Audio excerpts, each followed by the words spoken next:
Want to know how to browse through Reels in Playsee? Well, no worries.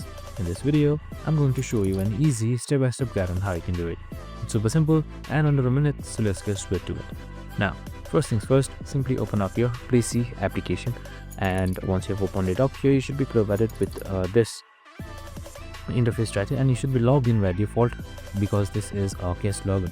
So once you have done that, on the bottom you should be seeing various options, and now in order to see reels or videos, right beside this to friends tab, here you should be seeing this play icon. Simply select it, and now once I've selected play, here you should be seeing videos that shows you some nearby locations. You can just simply allow location to see it, and it should start. And that's it, super simple and easy.